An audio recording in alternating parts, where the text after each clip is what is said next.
एक व्यक्ति पूछते हैं, सुशांत राजपूत ने आत्महत्या कर ली। बहुत सारे लोगों ने अपने जीवन को नष्ट कर दिया और लोग बहुत कम उम्र में डिप्रेशन, तनाव इनका शिकार हो जा रहे हैं। इस पे कुछ बोला जाए। मैं आपको बताऊं, जो भी लोग अति महत्वाकांक्षा का शिकार होते हैं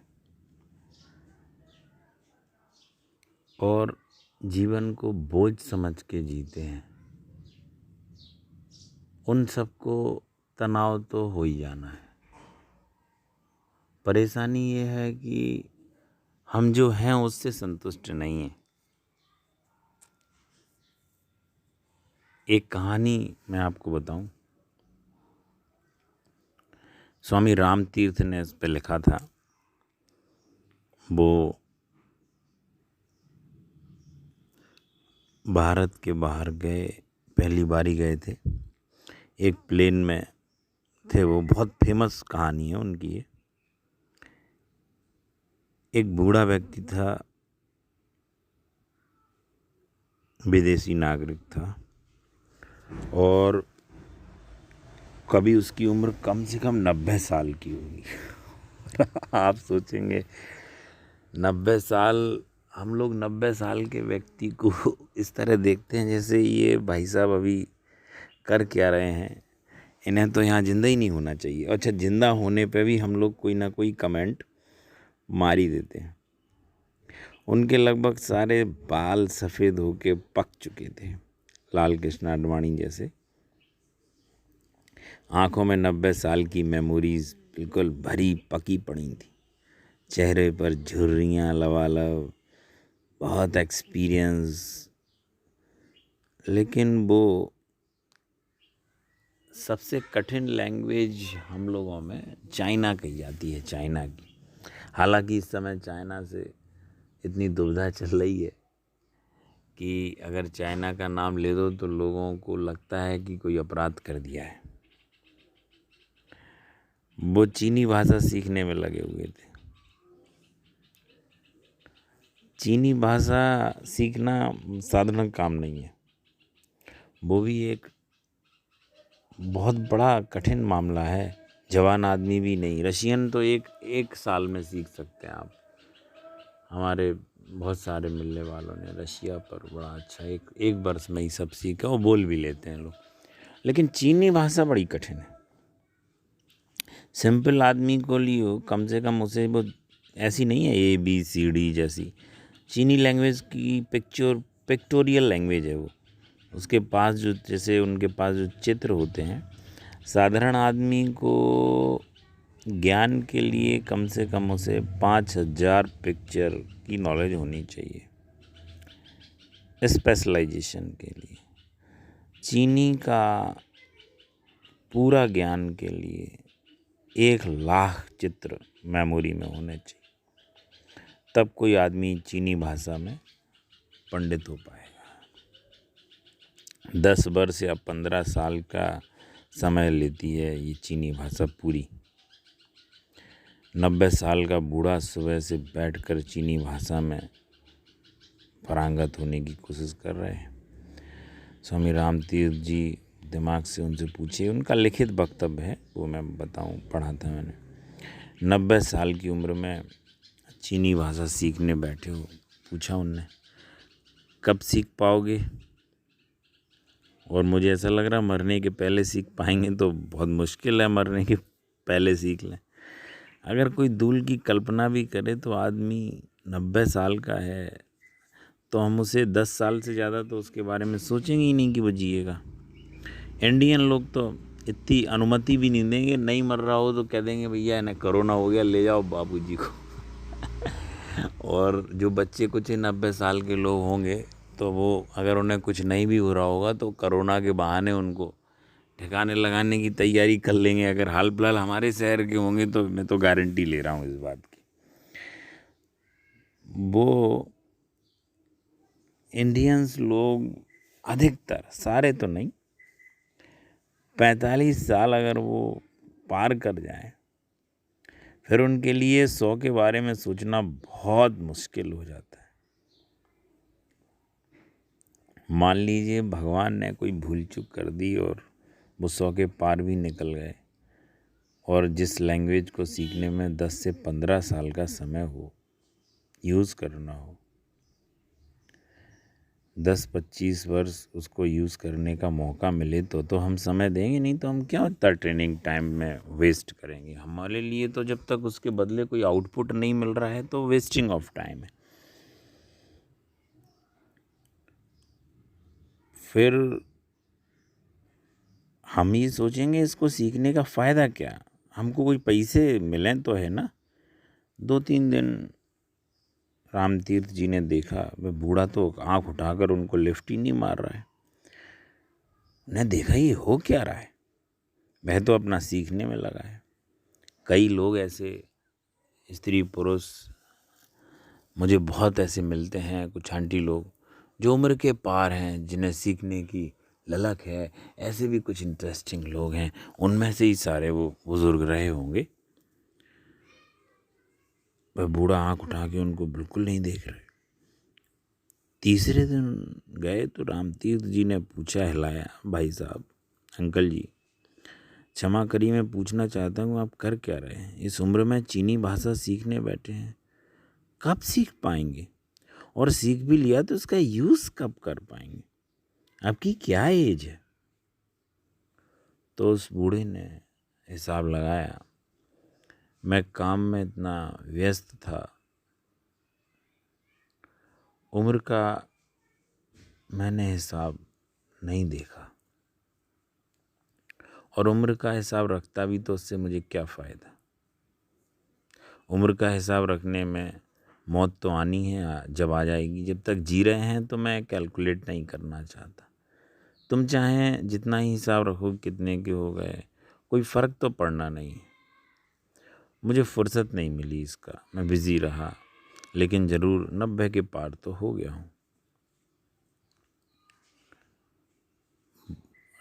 उस समय राम तीर्थ ने कहा, फिर सीख कर क्या फ़ायदा, बूढ़े हो गए, अब कब सीख पाओगे?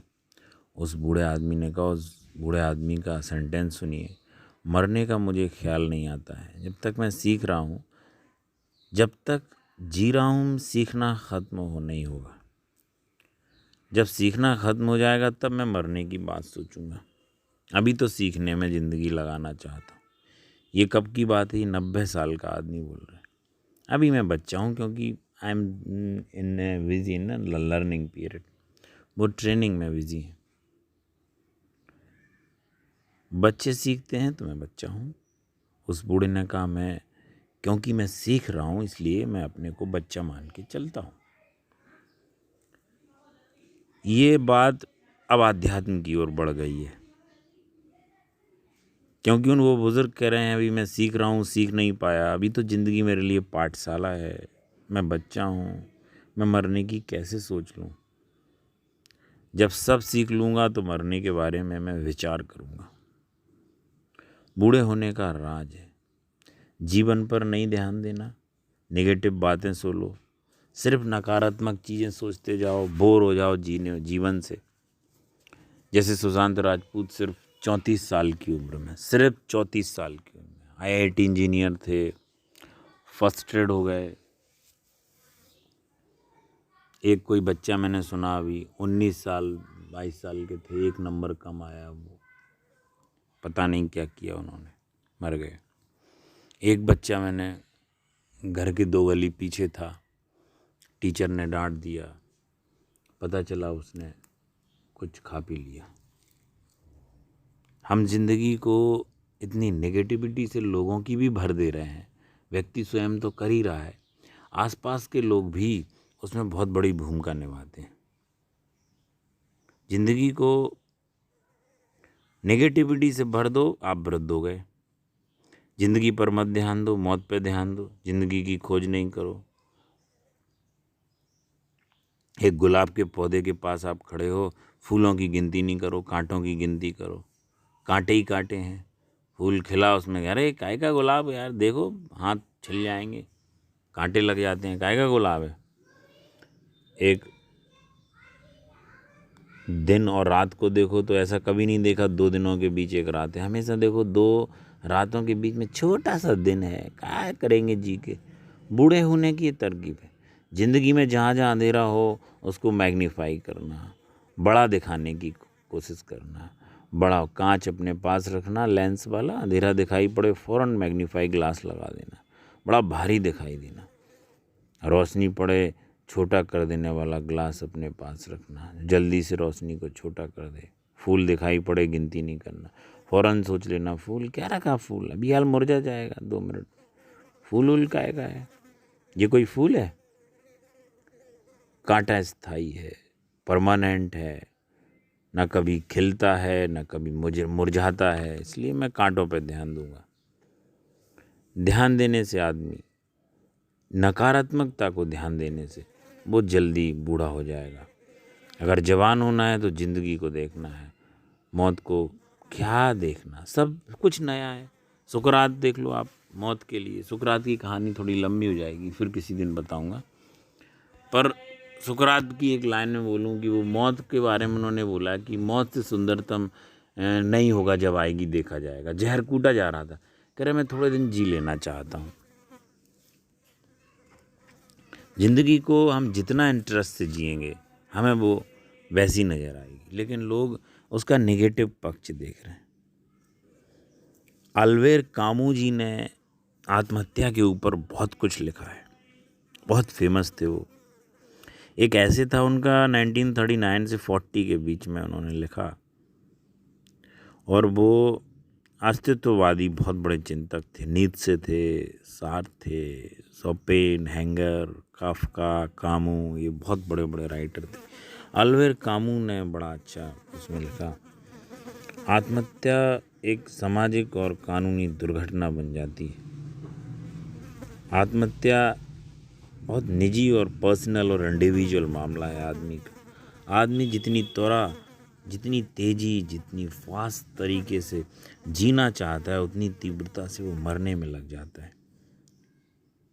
ये भी जीवन के प्रति उसका एक अटैचमेंट है।